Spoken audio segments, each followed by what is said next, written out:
Oui, shalom, shalom. Je suis venu encore auprès de vous pour parler toujours, c'est la parole de Dieu. Dieu nous a donné l'opportunité, Dieu nous a donné encore l'occasion. C'est pour cela, dans cette occasion-là, on va réagir pour parler, c'est sa parole. Parce que c'est ça, Dieu veut de nous. Dieu veut qu'on puisse se transformer. Dieu veut qu'on puisse changer nos vies. Dieu veut que nos vies puissent être changées parce que c'est de là qu'elle est en train de nous attendre. C'est pour cela que nous sommes en train de parler, c'est sa parole. Que Dieu vous bénisse, que Dieu vous donne tout ce que vos cœurs désirent, vous qui nous suivez de loin comme de près. Vraiment que Dieu vous donne tout ce que vos cœurs désirent. Que Dieu vous donne la solution à tous vos problèmes, à toutes vos difficultés. Si je suis venu encore auprès de vous, c'est pour parler toujours sur l'opération du cœur. Durant tous ces jours, nous sommes en train de parler sur l'opération du cœur.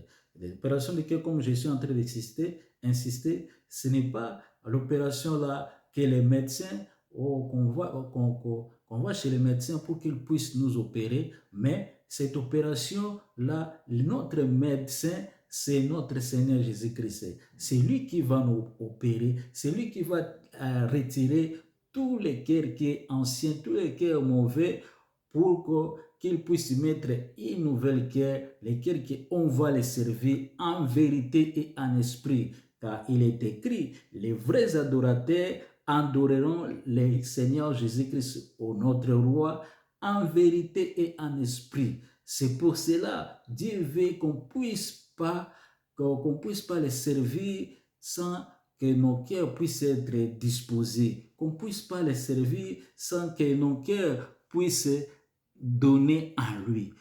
Parce que beaucoup de gens prient, mais leurs cœurs sont quelque part, ils viennent chez l'Éternel, mais ils ont laissé leur cœur dans l'autre chose.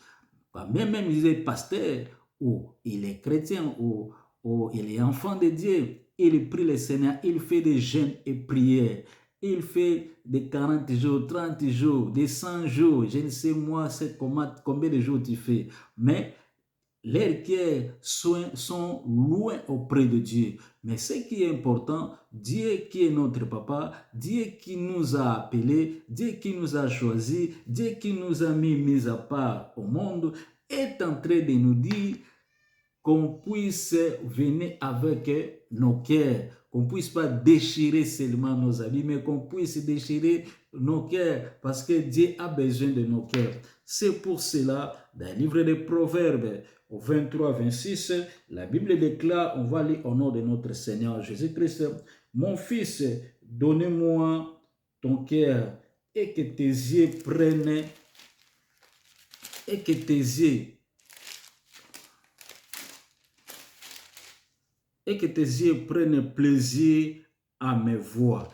Mon fils, donne-moi ton cœur et que tes yeux prennent plaisir à mes voix. » Dieu est en train de nous dire qu'on ne puisse pas lui donner notre pied, qu'on ne puisse pas lui donner notre main, qu'on ne puisse pas lui donner notre oreille, mais Dieu est en train de nous demander qu'on puisse lui donner notre cœur, parce que c'est de là vient toutes choses. C'est de là vient toutes choses. Il y a beaucoup de gens, beaucoup des enfants de Dieu, beaucoup de serviteurs de Dieu, beaucoup, je ne sais pas, ou beaucoup des hommes ou beaucoup de femmes, ils viennent auprès du Seigneur, mais ils ont laissé leur cœur quelque part. Il y a aussi beaucoup de femmes qui se disent que des femmes mariées, ils ont dans la maison avec ça, ou son mari, mais son cœur est quelque part.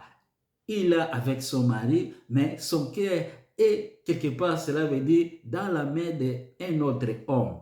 Il y a aussi, beaucoup d'hommes aussi sont des hommes mariés, ils l'ont avec leurs femmes, mais sont mariés, mais leurs cœurs sont quelque part dans la main de l'autre femme. C'est pour cela, ce n'est pas une bonne chose. Pour que Dieu puisse nous bénir, pour que Dieu puisse faire de grandes choses. Et Dieu est en train de nous demander qu'on puisse donner son cœur. Sans donner Dieu notre cœur, on ne peut pas les servir en vérité et en esprit. C'est comme une femme prostituée. Une femme prostituée, comme le déclare, on les séduit seulement avec une paix. Et une femme prostituée, vraiment, si tu vas avec elle, lui, son intérêt, cela veut dire c'est son argent. Il ne peut pas regarder ta beauté, il ne peut pas regarder ton âge, il ne peut pas regarder ton état de santé, ton état de corps, il ne peut pas regarder pour elle. Il regarde aussi seulement de l'argent. Il y a aussi des hommes comme ça, sont des hommes prostitués. Sont des hommes prostitués. Cela veut dire quoi? Pour lui, il veut toujours l'argent. Il peut faire toutes choses, c'est à cause de l'argent.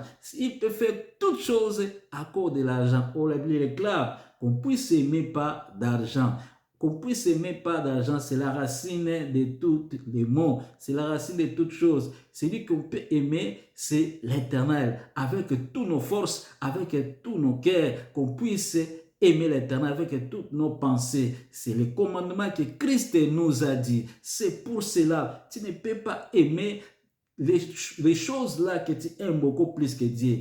Dieu, il faut que tu puisses le mettre en première position pour qu'il puisse te bénir, pour qu'il puisse faire de grandes choses dans ta vie. C'est pour cela, Dieu, qui est notre papa, est en train de nous demander qu'on puisse lui donner notre cœur.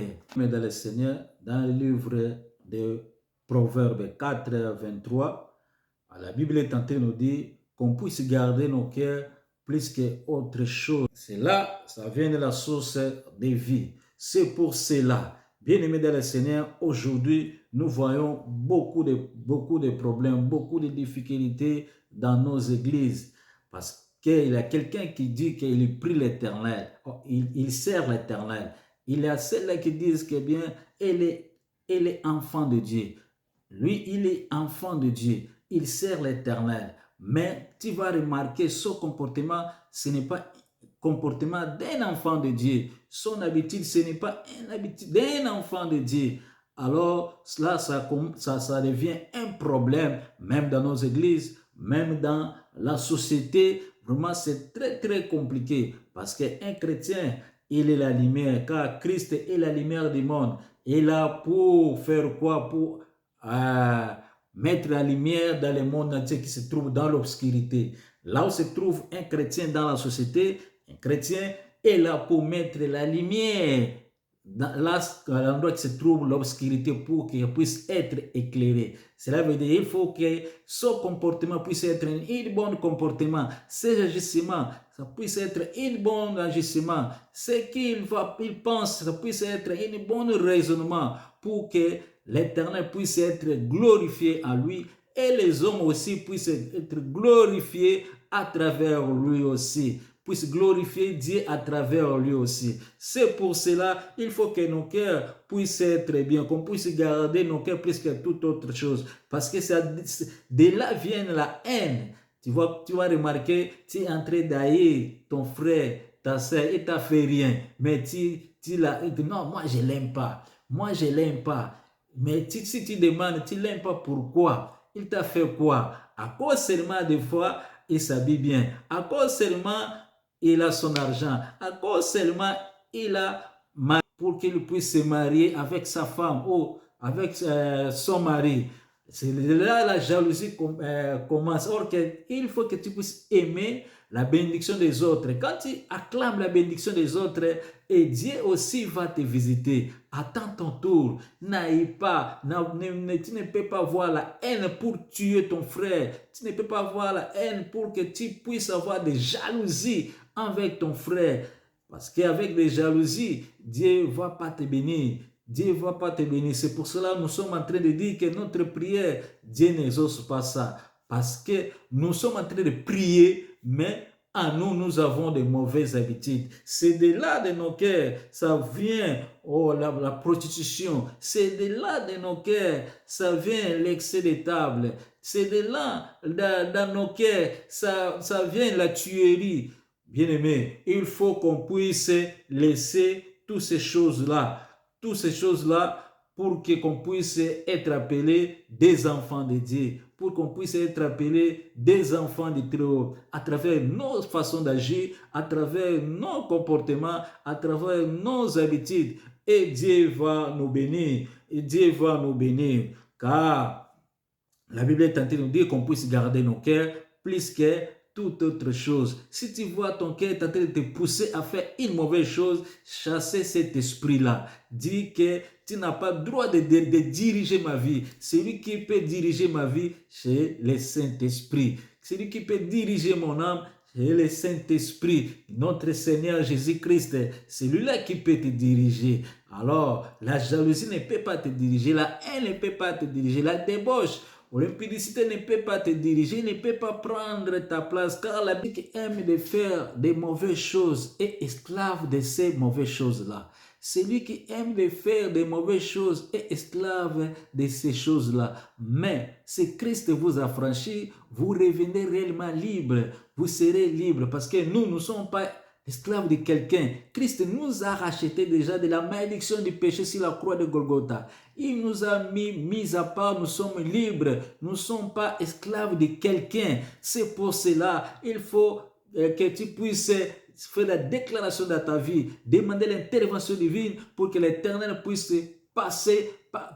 te faire passer par l'opération pour que ta vie puisse changer complètement. Car la Bible déclare dans les Matthieu 5 et 8, heureux ceux qui ont les cœurs purs, car ils verront Dieu.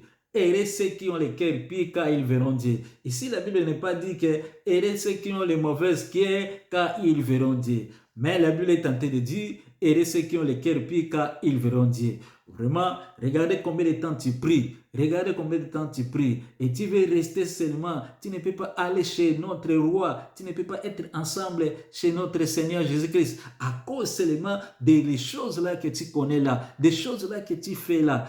Toute chose va passer. Toute chose va passer. Regardez les gens que tu étais ensemble avec eux. Regardez les amis que tu étais ensemble avec eux. Regardez des dirigeants qui sont passés. Regardez des parents qui sont passés. Et nous aussi, un jour, on va passer. Mais notre éternité, tu vas passer ton éternité où? Auprès du Seigneur ou en dehors du Seigneur? Il faut que notre éternité puisse être auprès de notre Sauveur qui nous a sauvés, qui nous a mis à part, qui nous a choisis. Son nom, c'est notre Seigneur Jésus-Christ de Nazareth. C'est lui qui nous servons. C'est lui qui nous a appelés. C'est lui qui nous a dit qu'on puisse être des enfants de lumière, qu'on puisse être des enfants de Dieu, qu'on puisse les servir en vérité et en esprit, qu'il puisse passer dans nos cœurs, qu'il puisse faire la transformation dans nos cœurs et que les gens puissent dire comme Paul a déclaré, si je vis, ce n'est pas moi qui vis, mais c'est Christ qui vit en moi. Celui que Christ vit en lui, celui que Christ vit en lui, toute chose va changer. Toute chose va changer. Dans la Bible, la Bible déclare dans le livre d'Ézéchiel 36 et 27, 36, 26, Dieu est en train de dire qu'il va nous donner une nouvelle cœur, une nouvelle cœur. Que Dieu te donne une nouvelle cœur, que Dieu te donne une nouvelle cœur, que Dieu te donne une nouvelle cœur au nom tout-puissant du Seigneur Jésus-Christ, au nom tout-puissant de notre Seigneur Jésus-Christ, qu'il puisse passer, faire l'opération dans ta vie pour que ta vie puisse être changée, tes comportements puissent être changés, tes habitudes puissent être changées, tout ce que tu fais là mauvais, que ça puisse être changé pour que tu puisses être enfant des lumières, pour que tu puisses être enfant de Dieu, que tu puisses être ensemble avec notre Seigneur Jésus-Christ, que tu sois son ami, le véritable son ami.